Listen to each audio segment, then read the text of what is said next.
দেখুন, শুধু বসিরহাট বলে নয়, যে ভোটটা আমাদেরকে দেখানো হয়নি, তৃণমূল সরকার এই রাজ্যে যেভাবে পুলিশকে দিয়ে কাজ করাচ্ছেন, ভোটের পরবর্তী হিংসাতেও মানুষকে মরতে হচ্ছে পুলিশের হাতে, এবং ভোটের আগেও মিথ্যা কেসে সবাইকে জেল খাটতে হচ্ছে। সেই জায়গা থেকে আমরা যে ভোটটা পেয়েছি, আমরা তার থেকেও আশাবাদী ছিলাম অনেক ভোট বেশি পাবো এবং বসিরহাট থেকে আমরা জয়ী হব। সেই জায়গা থেকে তৃণমূল প্রত্যেকটা ব্লকে, কয়েকটা ব্লকে তো আমাদের ভোট করাতেই দেননি। সেই জায়গা থেকে আজকে বসিরহাট থেকে আমরা যতজন এসছি, এটা অসংখ্য গুণার বাইরে। কারণ আমরা যতজন এসছি এখানে, শুধু বসিরহাট বলে নয়, রাজ্য জুড়ে আমরা এসছি। আমাদের সেইভাবে প্রচার ছাড়াও আজকে আমরা এত জনগণ দেখাতে পেরেছি এই রাজপথে। আগামী দিনে আমরা যদি প্রচারের মাধ্যমে রাজপথে আসি, তাহলে বাংলাকে স্তব্ধ করে দিতে ইন্ডিয়ান সেকুলার ফ্রন্ট পারবে, আর সেটাও আমরা করে দেখাবো যদি সঠিক বিচার আমরা না পাই। আমরা দেখেছি আপনারা বিধানসভায় জোট প্রার্থী হয়ে আপনারা লড়েছেন অনেকেই, এবং যে লোকসভায় আপনারা একাই লড়েছেন আইএসএ। এই যে লড়াই রাজপথে, এখানেও আপনারা একাই লড়ছেন, কতটা সফল বলে? দেখুন, সর্বপ্রথম ইন্ডিয়ান সেকুলার ফ্রন্ট যখন পার্টিটা প্রতিষ্ঠিত হয়েছিল, অন্য কোনো রাজনৈতিক দলের হাত ধরে প্রতিষ্ঠিত হয়নি। আমাদের নিজের ক্ষমতায়, আমাদের নিজের পথে চলার কারণে বাংলাকে পরিবর্তন নিয়ে আসার জন্য আমরা ইন্ডিয়ান সেকুলার ফ্রন্ট প্রতিষ্ঠিত হয়েছে। সেই জায়গায় এই স্বৈরাচারী, দুর্নীতিবাজ, এই চোর সরকারকে হটানোর জন্য আমরা চেয়েছিলাম সবাই মিলে একত্রিত হয়ে লড়ব। যেখানে কয়েকটা রাজনৈতিক দল, আমি কারুর কটাক্ষ করছি না, কয়েকটা রাজনৈতিক দল ওনারা চেয়েছেন যে সেই স্বৈরাচারী চোরেদের সাপোর্ট করবেন জোটটা না করে, সেটাই ওনারা করে দেখিয়েছেন। আমরা বিভিন্ন লোকসভায় প্রথমবার লড়ে ইন্ডিয়ান সেকুলার ফ্রন্ট, তাদেরকে আমরা কিন্তু আমাদের অনেক পিছনে ফেলে দিয়েছি।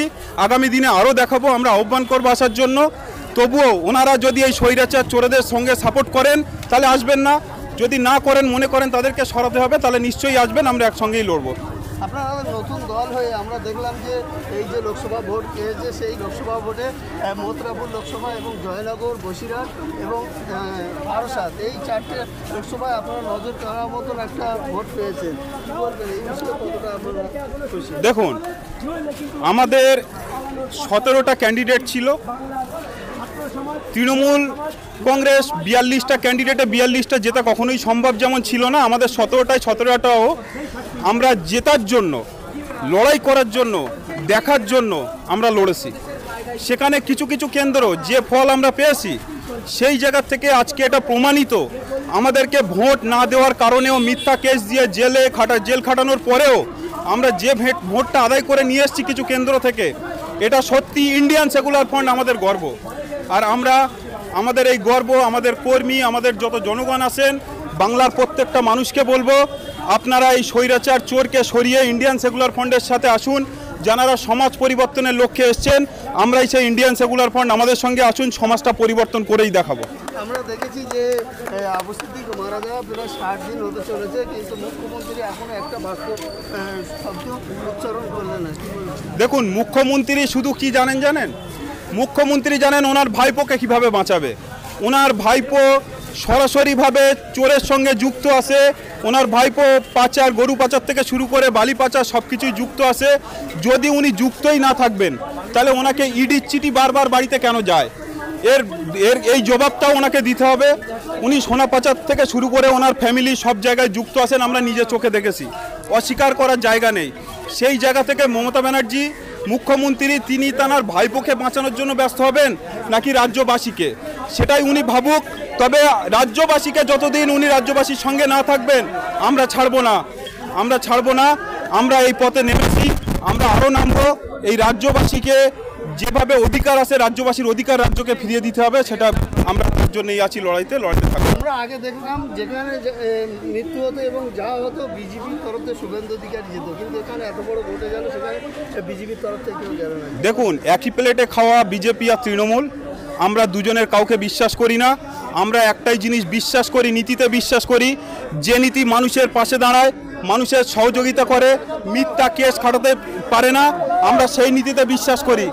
আর বিজেপি তৃণমূলকে ছেড়েও সেই নীতি যতদিন না বাংলায় না আসবে, এই তৃণমূল সরকার হয় রাজ্য ছাড়তে হবে, নালে সেই নীতি নিয়ে আসতে হবে, নালে কেউ কিছু কথা না বললেও ইন্ডিয়ান সেকুলার ফ্রন্ট চুপ থাকবে না। দেখুন, আজকে ইন্ডিয়ান সেকুলার ফ্রন্টের রাজপথে আসার একটাই কারণ, যেভাবে গণহত্যা চলছে, যে পুলিশ পাবলিক সার্ভেন্ট পাবলিকের গোলাম যে পুলিশ, সেই পুলিশ পাবলিককেই পিটিয়ে হত্যা করছে। দিনের পর দিন ইন্ডিয়ান সেকুলার ফ্রন্ট করার কারণে ইন্ডিয়ান সেকুলার ফ্রন্টের প্রত্যেক কর্মীদেরকে অ্যারেস্ট করছেন, মিথ্যা কেস দিচ্ছেন।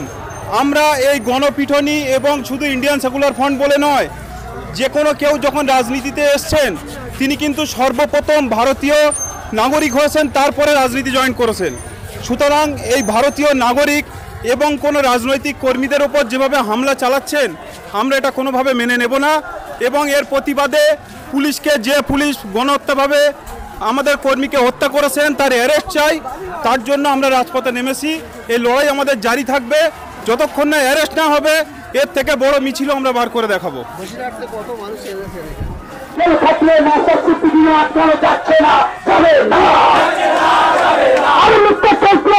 ছেলেদেরকে রোখা যায়নি, তবে না আরো ভাষার স্মৃতিকে জিন্দাবাদ, ভারতবর্ষের সংবিধান জিন্দাবাদ, ভারতবর্ষের ঐক্য জিন্দাবাদ।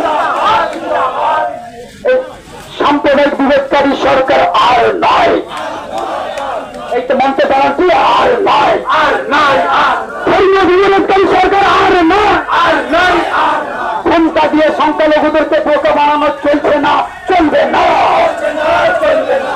দীর্ঘদিন জেল খাটিয়ে নওশাদ ভাইকে রোখা যায়নি, যাবে না।